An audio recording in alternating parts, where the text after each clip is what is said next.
Après l'enterrement de mon père, je me suis assise avec ma sœur et mon beau-frère. Mon père a laissé beaucoup de choses derrière lui. Il y avait beaucoup de souvenirs, des enseignements sur la vie et une maison.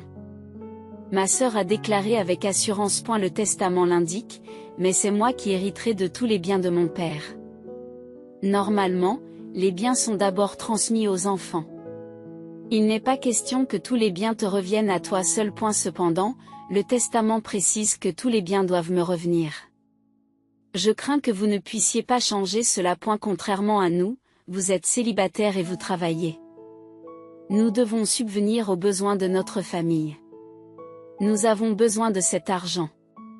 Quoi que je dise, ma sœur et son mari n'ont pas semblé convaincus, insistant sur le fait qu'ils devaient hériter des biens.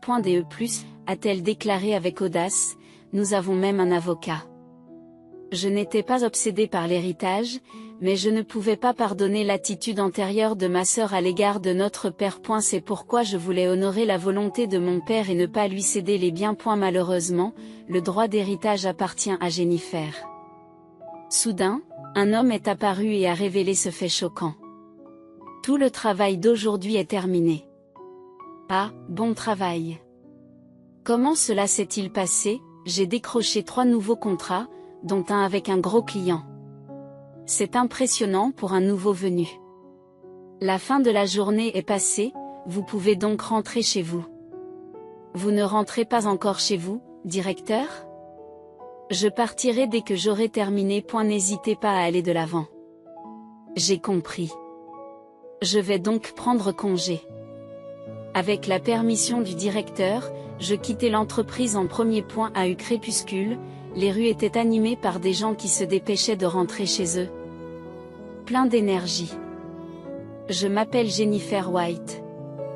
Je travaille dans le domaine des ventes pour une entreprise de fabrication de produits alimentaires située à New York. En tant que nouvelle venue, chaque jour est une expérience d'apprentissage continu, et le travail est incroyablement chargé. Je dois généralement faire des heures supplémentaires, mais aujourd'hui, par chance, j'ai pu partir plus tôt. Alors que je me dirigeais vers la gare, je me suis souvenu que je devais faire quelques courses au supermarché. En me rappelant le réfrigérateur de ma maison, je me suis souvenu qu'il était presque vide. J'y ai fait la navette en train entre mon bureau et mon domicile, ce qui représente une certaine distance, mais je m'y suis complètement habitué. J'achète des provisions dans un supermarché sur le chemin et j'atteins mon objectif du jour. Comme le poisson n'était pas cher aujourd'hui, j'ai opté pour du poisson grillé pour le dîner. Je vais bientôt avoir une 20aine d'années, mais je vis chez mes parents, pas seule.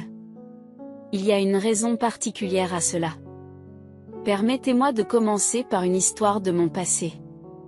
Cela s'est passé il y a longtemps, lorsque j'étais enfant. C'était avant même que je n'entre à l'école primaire. Je me souviens avoir accueilli mon père, qui revenait de l'hôpital avec un visage sombre. Où est maman? Maman est partie très loin. Quand pourra-t-elle revenir? Elle est loin, n'est-ce pas? Elle ne pourra pas revenir de sitôt. Mais nous serons à nouveau ensemble dans un avenir pas trop lointain, alors ne t'inquiète pas, Jennifer. Oui. Inquiet de ne pas voir revenir ma mère, mon père lui a expliqué qu'elle était partie dans une contrée lointaine. En y repensant, j'étais encore très jeune à l'époque, et je pense que mon père en a tenu compte. Ma mère était morte dans un accident. C'était probablement quelque chose que moi, encore très jeune, je ne pouvais pas encore comprendre. À partir de maintenant, je vais m'occuper des tâches ménagères. La lessive. Le ménage, la cuisine aussi. Et puis, je donnerai un coup de main. Ce serait apprécié. Merci, Jennifer. Après cela, mon père s'est chargé de toutes les tâches ménagères. Assumer toutes les tâches que ma mère avait l'habitude de faire a dû être une grande difficulté pour mon père. La cuisine en particulier, qui était au départ un processus d'essai et d'erreur, et la soupe de poulet trop salée restent des épisodes inoubliables. Et la vie quotidienne dans notre foyer a changé de manière significative. Heureusement, mon père était un homme riche et nous n'avons pratiquement jamais eu de difficultés financières. Malgré la mort de ma mère, je pense que nous avons pu mener une vie plutôt luxueuse. J'ai pu aller à l'école correctement et nous avions suffisamment de vêtements et d'articles ménagers. Mais il y avait un problème. Jennifer, où est Sydney? Ma sœur est sortie. Sortie? Tu lui as demandé quand elle reviendrait? J'ai demandé, mais elle n'a pas répondu. Oh, je ne sais plus où donner de la tête avec elle. Quoi qu'il en soit, Jennifer, est-ce que le riz frit te convient pour le dîner de ce soir? Oui, j'adore ça. Le riz frit que tu fais est délicieux. Ah ah ah. On a beau le vanter, le goût du riz frit reste le même. L'expression du visage de mon père en regardant les chaises vides était teintée de solitude. J'ai une sœur aînée qui s'appelle Sydney. Cependant, elle était connue comme la faiseuse de troubles dans notre famille. Surtout pendant ses années de lycée, elle sortait souvent tard le soir et a été emmenée plusieurs fois à la police. Bonsoir. Je suis désolée, mais votre fille a encore erré tard dans la nuit. J'ai essayé de lui parler, mais elle ne semblait pas vouloir revenir, alors je l'ai ramenée à la maison cette fois-ci. Sydney, tu es encore sortie tard? Quel est le problème? Je traînais juste avec des amis. Pourquoi faire tant d'histoires? Comment ça, faire des histoires? Tu causes des problèmes à la police aussi. Je suis vraiment désolée de toujours te causer des ennuis. Ce n'est pas grave, mais il est dangereux pour un lycéen de sortir seul la nuit.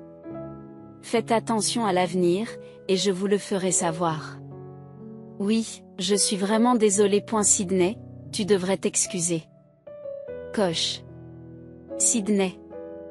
Elle faisait toujours ce qu'elle voulait, traînait souvent avec ses amis tard dans la nuit et se faisait arrêter par la police. Son indifférence pour les tâches ménagères était évidente, et son intérêt pour la maison semblait inexistant, car elle se plongeait dans la vie sociale. Même lorsque je l'aidais à la maison, elle était occupée à échanger des messages avec ses amis ou à se maquiller avant de sortir. Un jour, je lui ai parlé directement de cette distance familiale. Sydney, pourquoi ne t'occupes-tu pas un peu plus de la maison? Ah, quoi? Tu as quelque chose à me dire? Depuis que maman est décédée, papa se débat tout seul, et toi, tu ne fais que causer des problèmes. Tu n'aides jamais à la maison, tu sors et tu fais des bêtises. C'est mon affaire. Tu vis juste une vie ennuyeuse et monotone. Si tu es toujours papa comme un enfant? Sur ce, elle a dit, je sors, a pris son sac et a quitté la maison immédiatement. Cette situation dure depuis longtemps. Quoi que je dise, elle n'écoute pas. Et c'est la même chose quand le père essaie d'intervenir. On ne sait pas si elle déteste la maison ou nous. La vérité n'est pas claire. C'est pour cela que nous nous parlions. Et ma sœur, qui était toujours dehors, passait rarement du temps à la maison. Mais il y a eu un moment où elle a été encore plus absente. Un soir, de manière inhabituelle, elle est sortie de sa chambre et nous a dit nonchalamment, « J'ai l'intention de me marier. » Attends, tu vas te marier? Je suis surpris par l'annonce soudaine du mariage. Il n'y a pas eu de discussion préalable. Je n'en ai pas parlé avant, mais j'ai déjà choisi un nouvel appartement et je suis prête à déménager. Alors, au revoir. Attendez un peu. Sydney. Elle avait déjà fait ses valises et se dirigeait vers la porte d'entrée. Quelques secondes plus tard, on entendit le bruit de la porte qui s'ouvrait et de la serrure qui se refermait. Non seulement j'étais ébranlée par cette annonce soudaine de mariage, mais mon père l'était aussi. Papa, tu n'étais pas non plus au courant du mariage? Non, je n'étais pas du tout au courant. Je ne m'attendais pas à ce qu'elle parte si soudainement. Mais si elle se marie, c'est qu'elle a quelqu'un qui lui convient et c'est peut-être une bonne chose. Oui. Bien qu'il ait été soudain, le mariage lui-même a été un événement heureux. Ma sœur était déjà étudiante et en âge de quitter la maison. J'ai essayé de réconforter mon père avec ses pensées. À au bout d'un moment, mon père a fini par se faire à l'idée en murmurant, « Eh bien, c'est sa décision à elle. » Eh bien, c'est sa décision, et il a commencé à prendre son dîner. Malheureusement, la table ne contenait plus de repas pour personne. Environ un mois après que ma sœur a quitté la maison pour se marier, nous avons soudain reçu un message, la prochaine fois, je viendrai vous saluer avec mon mari. L'occasion de voir le visage du mari que je n'avais jamais rencontré auparavant s'était présentée. J'étais très curieuse de savoir quel genre de personne elle avait épousé. En attendant le retour de ma sœur, je nourrissais un léger espoir, mais j'étais également anxieuse. Le jour venu, l'homme qui est apparu avait les cheveux longs, des piercings et était habillé de façon négligée. Son apparence ne convenait pas à quelqu'un qui vient saluer la famille de son épouse et je n'ai pas pu cacher ma surprise. Bonjour, je suis Kelvin Wood. Vous êtes donc le mari de Sydney. Bienvenue. Oui, Sydney, vous devriez lui offrir l'hospitalité. Ah, pas question. Jennifer, faites du café. Moi. Oh, vous devez être Jennifer, la sœur. Vous avez l'air sérieuse. Ah, oui. Mais d'abord, pourriez-vous faire du café, s'il vous plaît? Je ne savais pas quoi penser de cet homme. Dès notre première rencontre, sa personnalité est apparue clairement. Il était égocentrique et avait une attitude dédaigneuse envers les autres. Alors que j'étais perplexe, ma sœur m'a encouragée à me dépêcher. Je pensais qu'elle devrait le faire elle-même, mais me plaindre ne ferait que compliquer les choses. À contre-séure, j'ai préparé le café et je leur ai servi. Bien qu'ils soient des invités, leur attitude n'était pas recommandable. Quel est votre travail? Oh, je travaille dans un casino. Un casino, hein? Je me demande si l'on peut gagner correctement sa vie avec ça. Vous méprisez les gens ordinaires parce que vous vous croyez riche? Non, ce n'est pas ce que je voulais dire. Nous vivons très bien. Vous n'avez pas à vous inquiéter de nos revenus ou de notre travail. Kelvin travaille dur, et le commentaire de papa était un peu déplacé. Désolé, c'est ma faute. Il est naturel qu'un parent se préoccupe de l'aspect financier du mariage de sa fille. Malgré cela, leur attitude négligente était frustrante. Au début, j'étais anxieuse à l'idée que ma sœur épouse une telle personne, mais maintenant ce sentiment commence à s'estomper. Peut-être que ce qui se ressemble s'assemble. C'est 1 an après le mariage de ma sœur que mon père a commencé à changer. Oh, pas encore. Qu'est-ce qui ne va pas? Dernièrement, j'ai eu de fréquents vertiges. Vous devriez peut-être faire une pause. Oui, je le ferai. Désolé pour l'interruption du ménage. Ce n'est pas grave. Je vais m'occuper du reste du linge. Au début, il ne s'agissait que de vertiges et de maux de tête, mais les jours sans énergie se sont multipliés. Il semblait qu'un peu de repos l'aiderait à récupérer et qu'il agirait ensuite comme d'habitude, mais les symptômes inquiétants continuaient. En outre, son appétit avait diminué par rapport à avant. Père, vous allez vraiment bien? Oui. Ne vous poussez pas à bout. Tu devrais vraiment aller à l'hôpital. Ce n'est pas un gros problème. Vous vous inquiétez trop, mon père. Malgré mes inquiétudes, il a souri, mais ses joues étaient plus creuses qu'avant et son teint s'est nettement dégradé.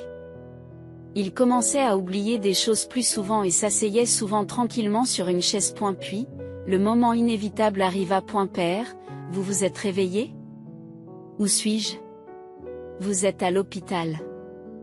Vous vous êtes effondré. Je me suis effondré. Je vois. Il semble que le stress et le surmenage soient en cause. Vous resterez à l'hôpital pendant quelques jours, et si votre état se stabilise, vous pourrez sortir. Et elle était claire que père s'était surmené. Il avait pris sur lui de nous élever tous les deux et de s'occuper de toutes les tâches ménagères. Et ce n'est pas tout. Il y avait aussi le problème de ma sœur. Il devait porter en lui une quantité importante de stress. Désolé, Jennifer. J'ai causé tant d'ennuis. Ne t'inquiète pas, papa. Tu as toujours fait beaucoup pour nous. Mais bientôt, tu seras diplômé de l'université et tu commenceras à travailler. Et je suis là, à m'effondrer à un tel moment. Alors vas-y doucement, guéris vite. Cela équilibrera les choses. D'accord, merci. Une semaine plus tard. Bien que père soit sorti de l'hôpital, il était visiblement plus fatigué et moins énergique qu'avant. Il a été autorisé à quitter l'hôpital, mais son corps ne s'était pas complètement rétabli et il semblait qu'il avait besoin de soins. J'ai donc décidé de renoncer à déménager et de me consacrer aux soins de mon père. Non, ce n'est pas nécessaire. Nous pouvons engager une aide-soignante, ne vous inquiétez pas. S'il vous plaît, laissez-moi en faire autant. C'est une façon de vous remercier pour tout ce que vous avez fait jusqu'à présent. Jennifer, tu as toujours pris soin de moi. Même si j'ai causé des problèmes financiers et autres. Je ne veux pas avoir l'impression de ne pas pouvoir te rendre l'appareil. Mon père a toujours fait de son mieux pour m'élever. Je me souviens que lorsque j'étais au lycée, je lui ai dit, « Papa, il y a une université où je veux aller. » Une université, hein? Oui, c'est ça. Mais ça coûte cher d'aller à l'université, alors je pensais commencer un travail à temps partiel pour économiser pour mes études. Quelle est l'université que tu envisages? Celle-ci. Le département d'économie est très réputé et le taux d'emploi est très bon. Je pense que c'est bien parce que cela m'aidera à mieux comprendre le monde. J'y vois. Ensuite, je m'occuperai des finances. Non, j'avais prévu de travailler à temps partiel parce que c'est cher. Quand on a décidé de son avenir et choisi sa voie, en tant que parent, il est naturel de soutenir ce rêve. Papa, ne t'inquiète pas pour l'argent. Nous avons suffisamment de fonds à la maison pour soutenir ton avenir. Je te remercie. Veille à bien étudier. Ne t'inquiète pas, je le ferai. Les frais d'inscription à l'université sont considérables. De plus, comme ma sœur était également inscrite à l'université, la charge financière était double, ce qui représentait une contrainte importante. C'est pourquoi j'avais prévu de commencer un travail à temps partiel, mais mon père a accepté ma proposition et a accepté de couvrir toutes les dépenses universitaires. Tout en étudiant à l'université, j'ai également travaillé à temps partiel, en essayant de le rembourser d'une manière ou d'une autre. Cependant, mon père n'a jamais accepté d'argent de ma part. L'argent que tu as gagné devrait être utilisé pour toi-même. Mais laisse-moi au moins contribuer un peu aux dépenses de l'université. Ne t'inquiète pas, utilise plutôt cet argent pour les dépenses liées à la recherche d'un emploi, comme l'achat de beaux vêtements, qui peuvent être assez coûteux. D'accord. Je vous remercie. Quoi qu'il en soit, mon père a refusé de prendre l'argent. Malgré tout, je me suis concentrée sur mes études et j'ai fini par décrocher un emploi dans la vente chez un fabricant de produits alimentaires à New York. Si j'en suis là aujourd'hui, c'est grâce à mon père. C'est pourquoi je considère les soins que je lui prodigue aujourd'hui comme une façon naturelle de lui rendre l'appareil. S'occuper de lui est plus difficile qu'élever des enfants. Père, le dîner est prêt.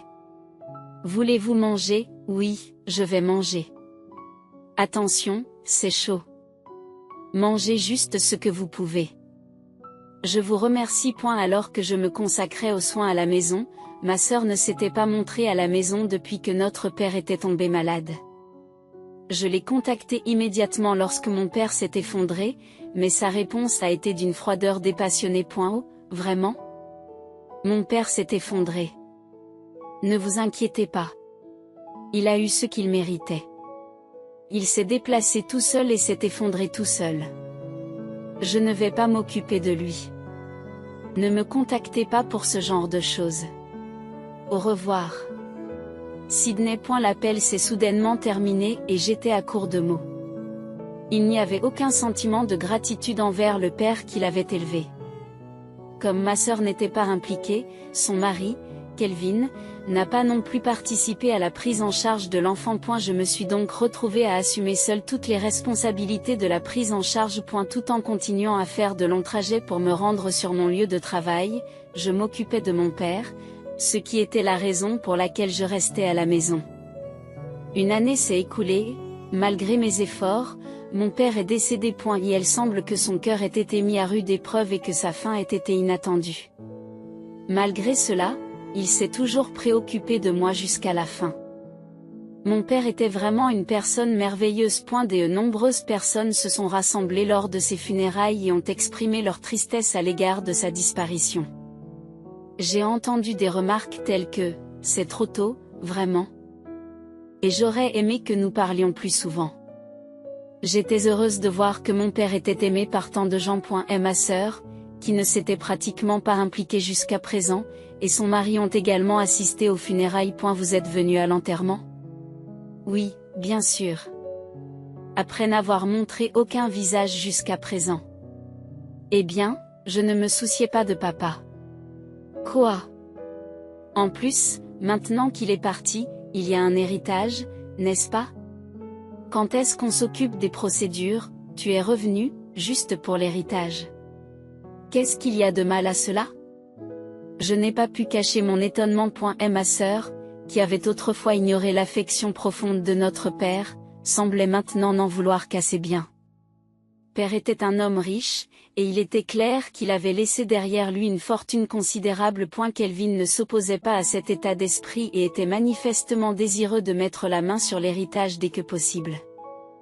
Il était décourageant de les voir se concentrer uniquement sur les fonds. Cependant, les choses ne se sont pas déroulées comme ma sœur l'espérait. Quoi? L'héritage va à Jennifer. Qu'est-ce que cela signifie? Il semble que votre père ait décidé de laisser tous ses biens à Jennifer. Nous étions au tribunal des affaires familiales pour la lecture du testament. Et la révélation faite au tribunal des affaires familiales a été stupéfiante. Mon père avait l'intention de me léguer tous ses biens. C'était un fait inattendu pour moi aussi. Ma sœur n'a pas pu l'accepter et a protesté avec véhémence. C'est impossible. Il est plus logique que ce soit moi qui hérite. Tu as dû dire quelque chose à papa. Je te l'ai dit, je n'avais aucune idée de l'héritage jusqu'à aujourd'hui. Je n'arrive pas à y croire. Tu as dû manigancer quelque chose pendant que tu t'occupais des enfants pour te l'approprier. C'est ignoble. Je le savais. Tu joues toujours au plus malin. Tu n'as qu'à regarder. Et ma sœur était clairement hostile à mon égard. En quittant le palais de justice, elle m'a lancé des mots durs. J'étais perplexe quant aux véritables intentions de mon père. Mais peut-être avait-il perçu les véritables motivations de ma sœur. Peut-être ne voulait-il pas laisser ses biens à quelqu'un qui semblait ne s'intéresser qu'à la propriété, sans aucune considération pour les autres. Qu'entendez-vous par juste vous regarder? Quelques jours plus tard, ma sœur et son mari m'ont à nouveau convoqué au tribunal des affaires familiales. Mais ils ont attendu à l'extérieur du bâtiment, pas à l'intérieur. Ils ont amené un étranger avec eux. Sydney, qui est cette personne? C'est l'avocat que j'ai engagé. Un avocat, pourquoi faire? Pourquoi, à votre avis? Pour m'assurer que j'hérite de tous les biens. C'est vrai. J'ai engagé un avocat compétent pour cela. C'était cher, mais c'est un petit prix à payer si je peux garantir l'héritage. L'avocat que ma sœur a fait venir s'est approché de moi avec un sourire en coin, jetant un coup d'œil à quelques documents tout en parlant. Dans ce cas, Sydney et vous, Jennifer, êtes des descendants directs. Normalement, le conjoint a la priorité en matière d'héritage. Mais ensuite, les descendants directs, comme les enfants et les petits-enfants, sont les plus proches. Par conséquent, non seulement vous, mais aussi moi, devrions avoir la priorité sur l'héritage. C'est ce que ma sœur a déclaré en toute confiance. Le testament le stipule, mais c'est moi qui hériterai de tous les biens de papa. Normalement, les biens sont d'abord transmis aux enfants. Il n'est pas question que tous les biens vous reviennent à vous seul. Cependant, le testament précise que tous les biens doivent me revenir. Je crains que vous ne puissiez pas changer cela. Contrairement à nous. Vous êtes célibataire et vous travaillez. Nous devons subvenir aux besoins de notre famille. Nous avons besoin d'argent. L'avocat que Sydney avait engagé s'est immiscé dans notre conversation. Jennifer, vous avez l'intention de ne pas donner à Sydney un seul dollar de l'héritage. Même si elle fait partie de la famille, vous ne voulez absolument pas lui transmettre quoi que ce soit. Ce n'est pas mon intention. En règle générale, il serait normal que Sydney hérite des biens. Sydney est une femme au foyer qui n'a presque pas de revenus. Que voulez-vous dire par vous ne voulez pas lui transmettre l'héritage? En d'autres termes, l'argument de l'avocat semblait juste, mais il n'était pas logique. D'après le testament, C'est moi qui devrais hériter de la succession. Cependant, l'avocat orientait la conversation avec des phrases telles que pour l'amour de Sydney, cela ne pèse-t-il pas sur votre conscience et ne pensez-vous pas à l'avenir? C'était problématique. Et elle semble que je ne puisse pas respecter les dernières volontés de mon père. Même si vous essayez de faire appel à sa conscience, cette logique ne fonctionne pas malheureusement, le droit d'héritage appartient à Jennifer. La voix n'était pas familière. Je me suis retournée et un inconnu se tenait là. Qui êtes-vous? Toutes mes excuses pour cette présentation tardive. Je m'appelle Baker. Je suis l'avocat de la famille de votre père, Edward. L'avocat de la famille. Je ne savais pas qu'il existait un avocat de la famille. En effet, cela devait être une considération typique de mon riche père. L'homme en costume me sourit gentiment. J'ai déjà tout entendu de la part d'Edward. Il a été décidé que c'est vous, Jennifer, qui hériterez de la succession. Pourquoi cela? Normalement, en tant que sa vraie fille, ce n'est pas moi qui devrais en hériter, vraie fille? Je suis aussi la fille de mon père. Vous ne le savez peut-être pas. Mais vous avez été adoptée. C'est pourquoi je dis que c'est sa vraie fille qui devrait hériter du domaine. Adoptée. Oui, en fait, Jennifer, vos vrais parents étaient le frère d'Edward et sa femme, qui sont morts dans un accident de voiture. Par la suite, Edward vous a recueilli alors que vous n'étiez qu'une jeune enfant. C'est vrai? Je n'ai jamais entendu cela auparavant. Il ne voulait probablement pas vous faire de mal. J'ai calmement accepté ce fait. D'une certaine manière, cela semblait être une histoire lointaine. Père m'a élevé avec un amour inconditionnel, même si j'étais un enfant adopté. Il est impensable de laisser l'héritage à un enfant adopté. C'est moi qui devrais hériter du patrimoine. Sydney, tu as pensé que tu pouvais t'amuser à espérer mettre la main sur l'héritage, mais si tout l'héritage te revient, cela ruine mes plans. Sydney, qu'allons-nous faire? Ne t'inquiète pas de ce qu'a dit cet avocat. Nous avons notre propre avocat. Après avoir dit cela, ma sœur a regardé l'avocat qu'elle avait engagé. Cependant, le sourire confiant d'avant avait disparu.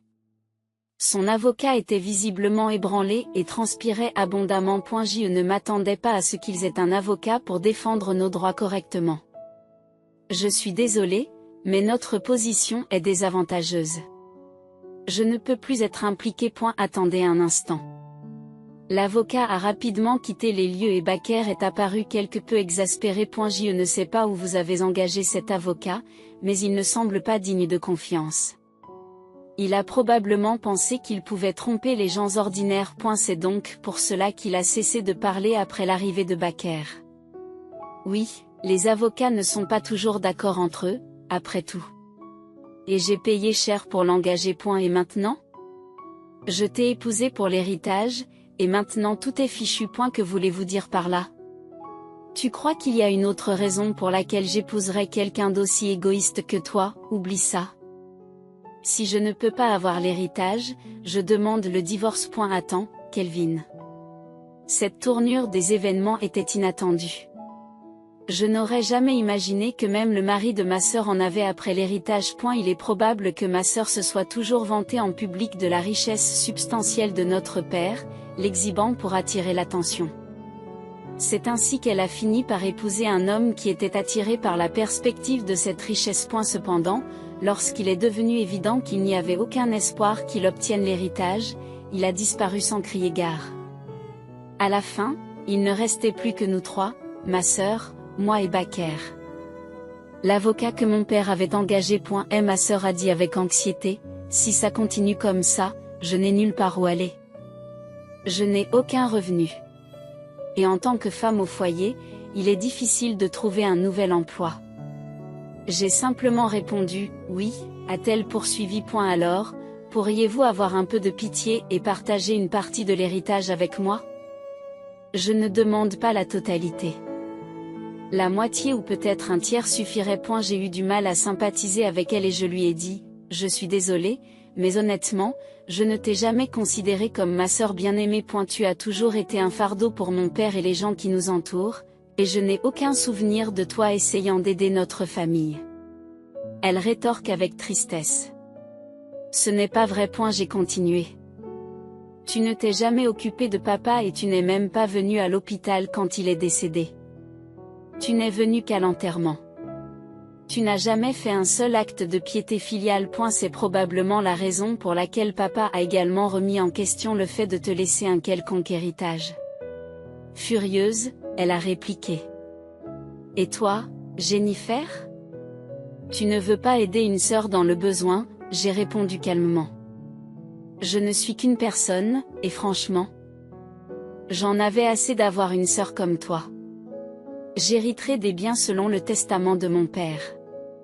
Ce qui compte, ce n'est pas le lien du sang, mais le lien du cœur. Finalement, j'ai dit calmement, je suis désolée, mais je veux rompre nos liens.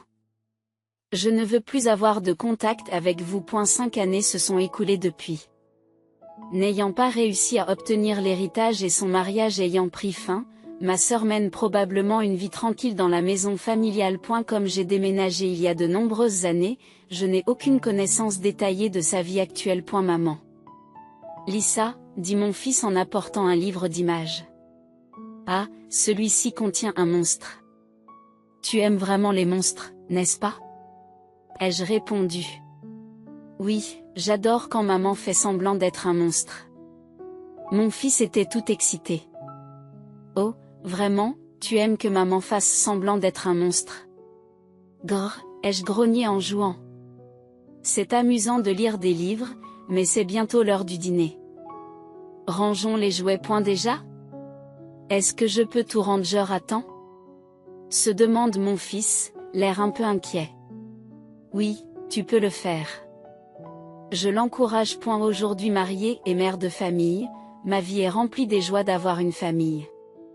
J'ai un fils, ensemble, nous avons construit un foyer heureux. Cependant, être parent est plus complexe que je ne l'avais imaginé. Je veux que mon fils grandisse librement, mais veiller à ce que cette liberté n'aille pas trop loin est un équilibre délicat. Je veux inculquer à mon fils les salutations appropriées, la compassion et les bonnes manières et l'étiquette de base, afin de l'aider à devenir un adulte respectable. Par-dessus tout, le plus important est d'interagir avec amour. Je pense que l'affection est l'élément le plus crucial de l'éducation des enfants. Je n'ai que peu de souvenirs de mes parents biologiques, mais je suis extrêmement reconnaissante qu'ils m'aient mise au monde. J'apprécie également les parents qui m'ont élevée, car grâce à eux, j'ai grandi en toute sécurité, sans souffrir de blessures ou d'accidents majeurs. J'ai non seulement les parents qui m'ont élevée, mais aussi les parents qui m'ont mise au monde. Si je peux ressentir ce bonheur, c'est sans aucun doute grâce à l'amour et aux soins que j'ai reçus au cours de ma croissance. Avec ce profond sentiment de gratitude dans mon cœur, j'ai l'intention de continuer à déverser le même amour dans ma propre famille.